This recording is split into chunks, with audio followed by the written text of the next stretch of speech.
দিনটি ছিল স্নানযাত্রার দিন। পুরীর জগন্নাথ মন্দিরের স্নানযাত্রা তো আমরা সকলে জানি এবং সকলে দেখিও। আজকের এই ভিডিওতে আমরা দেখব শ্রী রাধা মাধবের স্নানযাত্রা, শ্রী মাধবের স্নানযাত্রা, শ্রীকৃষ্ণের স্নানযাত্রা।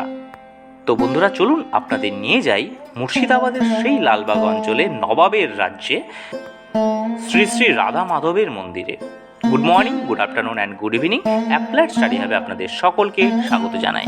রাস্তার দুপাশ জুড়ে রয়েছে মেলা, তাদের বিভিন্ন রকমের রকমারি দোকান নিয়ে সাজিয়ে উঠেছে এই রাস্তার দুই ধার, এবং মানুষজন তাদের পছন্দ মতো জিনিসপত্র ক্রয় বিক্রয় করছেন। বন্ধুরা, এত সুন্দর একটি পরিবেশ কি বলবো। বিকেলবেলায় পৌঁছে গেছিলাম এবং এটা হচ্ছে মন্দিরের বাইরেকার গেট, মানে প্রথম গেট। এর মধ্যে দিয়ে প্রবেশ করলেই এখানে দিচ্ছে প্রসাদ, বাঁদিকে আছে গোশালা এবং সামনে হচ্ছে ভেতরকার গেট। এবং এই গেট দিয়ে প্রবেশ করতেই আমরা পৌঁছে যাব মন্দির প্রাঙ্গণে, অর্থাৎ মন্দিরের সামনের উঠানে। অসাধারণ সজ্জা, এবং এই হচ্ছে সেই রাধা মাধবকে প্রণাম করে আজকের এই ভিডিও শুরু করছি। এবং এই মন্দিরের বিভিন্ন রহস্য নিয়ে আপনাদের সাথে কিন্তু এই আলোচনা। ভিডিওটি শেষ পর্যন্ত অবশ্যই দেখবেন। ভেতরকার সজ্জাটা জাস্ট দেখুন। এবং এই মন্দিরে একটা অসাধারণ ঐতিহাসিক স্থল রয়েছে। কী সেই স্থল, চলুন দেখে নিই। বন্ধুরা, এটা হচ্ছে সেই মতিঝিল, যে মতিঝিল ঘুরতে যাওয়ার জন্য ভীষণ ভাবে ভ্রমণ প্রেমীদের একটা বিশেষ চয়েস, এবং তার পেছনেই রয়েছে এই মন্দির। মুর্শিদাবাদের এক পাশে মতিঝিল আর অন্যদিকে রয়েছে এই রাধা মাধব মন্দির, ঠিক অপোজিট। এবং এর ভেতরে রয়েছে রান্নাবান্নার স্থান, এখানে প্রসাদ রান্না করা হয়। এবং এটা হচ্ছে বাইরেকার যাওয়ার গেট, অর্থাৎ এই জায়গাটি কিন্তু খুবই গুরুত্বপূর্ণ এবং খুবই সুন্দর একটি জায়গা। রাস্তাটিকে পুরো ভিজিয়ে দেওয়া হচ্ছে, কেন রাধা মাধব এই রাস্তা দিয়ে আসবেন এবং এই দিক দিয়ে যাবেন স্নান করতে। তো বন্ধুরা, বাদ্যযন্ত্রের ব্যবস্থা করা রয়েছে, সকলে ভীষণ আনন্দের সাথে এগুলো পালন করছে। চকলেট এখানে কিন্তু ছেটানো হবে, শুধু চকলেট নয়, হরিনোট যেটা বলা হয়, বাতাসা, তার সাথে চকলেট ছেটানোর পুরো ব্যবস্থা কিন্তু এখানে চলছে। এবং এই যে রাধা মাধব, এই রাধা মাধবকে কিন্তু নিয়ে যাওয়া হবে স্নান করানোর জন্য। বন্ধুরা, সকলে খুব ব্যস্ত, ফুল নিয়ে রয়েছে, কেউ ফল নিয়ে রয়েছে, কেউ চকলেট, কেউ বাতাসা। এবং বন্ধুরা, অবশেষে সময় হলো, মাধব বেরিয়ে আসছেন স্নান করার জন্য। কোলে করে আসছেন, সামনে পেছনে সবাই কিন্তু তাদের এই যে মন্দিরের যে রিচুয়ালস, সেটা মেনেই কিন্তু এগিয়ে যাচ্ছেন স্নানযাত্রার দিকে। তো বন্ধুরা, এইভাবে স্নানযাত্রায় এগিয়ে যাচ্ছেন মাধবকে কোলে নিয়ে, এবং রাস্তা পুরো ভেজা, রাস্তার সামনে চন্দন ছেটাতে এবং তার সামনে ফুল ছেটাতে তার ওপর দিয়ে হেঁটে চলেছেন ভক্তগণ। এবং আমাদের মাধব মাথায় ছাতা, এবং মাধব চললেন স্নান করতে। এই স্নানযাত্রার এই যে অপরূপ দৃশ্য, কি বলবো বন্ধুরা, লক্ষ লক্ষ মানুষ কিন্তু এখানে সমবেত হয়েছিলেন এটি দেখবার জন্য। বহু দূর দূরান্ত থেকে মানুষ কিন্তু এখানে এসেছিলেন। এবং এই মন্দিরের অনেক রহস্য রয়েছে, বিরাট কিন্তু কাহিনী রয়েছে। আমি অবশ্যই এই অনুষ্ঠান ব্যতীত আমি এই মন্দিরের এক ভিডিও নিয়ে আপনাদের সাথে অবশ্যই আসব।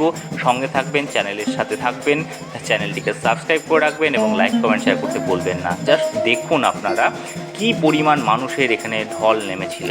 এবং বন্ধুরা, একদম ওপরে রয়েছে সেই রাধা মাধবকে স্থাপন করা হয়েছে, এবং সেখানে কিন্তু প্রথমে পুজো হবে, তারপর স্নান হবে, এবং তারপরে বস্ত্র পরিয়ে ওপর থেকে নিয়ে আসা হবে। তো বন্ধুরা, এটা হচ্ছে সেই রাধা মাধবের স্নানযাত্রার স্নান করার স্থান। বছরে এই একবারই কিন্তু এখানে স্নানযাত্রার এই অনুষ্ঠানটি সম্পন্ন হয়। দূর দূরান্ত থেকে প্রচুর ভক্তগণ কিন্তু এখানে আসেন এবং অনেক কিছু জিনিস এখানে বিতরণ করে যান।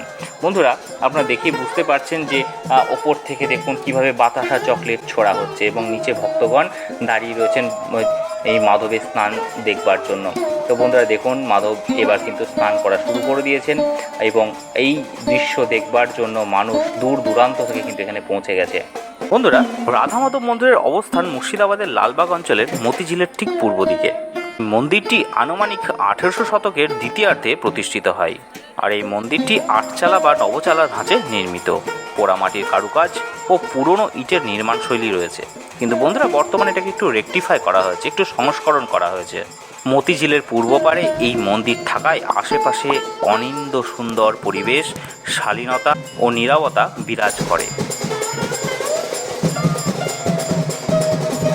কাছেই রয়েছে নবাবী আমলের কোম্পানি বাগ, নবাবস মস্ক এবং মতিঝিল প্যালেস, যেগুলোর সাথে এই মন্দিরের সাংস্কৃতিক সম্পর্ক রয়েছে। বন্ধুরা, এই রাধা মাধব মন্দিরের কিছু অলৌকিক ঘটনা রয়েছে, যার জন্য সিরাজদৌল্লা সহ ওনার মা আমিনা বেগমও এই মন্দির সংরক্ষণের জন্য নিজেদেরকে অনেকটা নিয়োজিত করেছিলেন। তো চলুন বন্ধুরা, জেনে নেওয়া যাক এই সেই অলৌকিক কিছু ঘটনা। লোককথা অনুযায়ী বহু বছর আগে এক গোপাল ভক্ত রাতে এই মন্দিরে একা থাকতেন। উনি দেখতেন যে মাঝরাতে রাধা মাধবের গলার ঘণ্টা নিজে থেকেই যেন বাজতে শুরু করত, অথচ মন্দির ছিল তালাবন্ধ। বহুবার এই বিষয়টি খতিয়ে দেখা হলেও কোনো বাস্তব কারণ কিন্তু খুঁজে পাওয়া যায়নি, কিন্তু সেই গলার ঘণ্টার আওয়াজ কিন্তু সকলে পেতেন। শুধু তাই নয়, একজন বৃদ্ধা প্রত্যেক দিন দুধ দিয়ে যেতেন এই মাধবজির উদ্দেশ্যে। একদিন তার কাছে দুধ না থাকায় তিনি শুধু জলের পাত্র রেখে গেছিলেন। পরদিন মন্দিরের পুরোহিত লক্ষ্য করেন মাধবজির ঠোঁটে দুধের গন্ধ এবং জলের পাত্রে দুধের স্বর জমেছে। বিশ্বাস করা হয় ভক্তির টানে ভগবান নিজেই দুধ গ্রহণ করেছিলেন। বন্ধুরা, মাধবের স্নান কমপ্লিট, এবার মাধবকে নিয়ে আসা হবে আবার মন্দির প্রাঙ্গণে। স্থানীয় কৃষক সমাজের মতে একবার ভীষণ খরা হয়েছিল এবং সমস্ত জমির ফসল নষ্টের মুখে ছিল। তো গ্রামবাসীরা সবাই সমবেত হয়ে মাধবজির কাছে প্রার্থনা করা শুরু করেছিলেন। তো বন্ধুরা, পরের দিনকেই এত সুন্দরভাবে বৃষ্টি শুরু হয় যে সমস্ত খরায় নষ্ট হয়ে যাওয়া যে ফসল অপ্রত্যাশিতভাবে সেগুলো আবার কেমন যেন বেঁচে ওঠে এবং প্রত্যেকটি চাষির মুখে হাসি ফুটেছিল এই ঘটনা। আর এই ঘটনা আজও ওই স্থানের প্রত্যেকটি চাষির কাছে মাধবজির কৃপা বলে স্মরণ করা হয়। শ্রী মাধবকে স্নান করিয়ে, মাধবকে পুজো করিয়ে, মাধবকে বস্ত্র পরিয়ে আবার পুনরায় মন্দিরে কিন্তু নিয়ে আসা হলো। বন্ধুরা, অনেক ভক্ত এই কথা বলে থাকেন, বিশেষ করে জন্মাষ্টমী বা রাস পূর্ণিমার রাত্রে মন্দিরের ভেতর থেকে এক বিশেষ ধরনের অপার্থিব স্বর্গীয় সুবাস পাওয়া যায়। যদিও কোথাও কোনো ফুল বা ধূপ কিছুই কিন্তু জ্বালা থাকে না, এবং এটা শুধু একজন ভক্ত নয়, ওখানে উপস্থিত প্রত্যেকটি ভক্ত কিন্তু এটা শ্রবণ করে। কথিত আছে এই রাধা মাধবের ইচ্ছে ছাড়া এক টুকরো ইটও এই মন্দিরের কোথাও নড়ানো যায় না, এবং এই মন্দির স্বয়ং ভগবানের আশীর্বাদে রক্ষিত। তো বন্ধুরা, এই হচ্ছে সেই বাইরেকার দৃশ্য। মাধবের স্নান যাত্রার পর, স্নানের পর, মন্দিরে প্রবেশ করার পর বাইরেকার এই দৃশ্য, এবং এখানে যে সমস্ত ছোট্ট যে মেলা বসেছে তার একটা ঝলক আপনারা দেখে নিন। খুব সুন্দর ছোট্ট ছোট্ট জিনিসপত্র খুব সুন্দরভাবে কিন্তু এখানে রয়েছে। এবং বন্ধুরা, এখানে অনুষ্ঠান জন্মাষ্টমী, এই স্নানযাত্রা, দোল পূর্ণিমা এবং রাস পূর্ণিমাতে কিন্তু ভীষণভাবে এইরকম ধরনের অনুষ্ঠান হয়ে থাকে। তো বন্ধুরা, এক অসাধারণ জায়গা, অসাধারণ এক প্লেস, অসাধারণ একটা অনুভূতি কিন্তু এই মন্দির। তো বন্ধুরা, এই শুধু অনুষ্ঠানের সময় নয়, অনুষ্ঠান ব্যতীত আপনারা যদি কখনো এই মন্দিরে আসেন, একটা অন্য রকম অনুভূতি কিন্তু পাবেন। তো আজকের এই ভিডিও এই পর্যন্তই। ভালো লাগলে অবশ্যই লাইক, কমেন্ট, শেয়ার করতে ভুলবেন না। আপনারা খুব ভালো থাকবেন, সুস্থ থাকবেন। Thank you very much.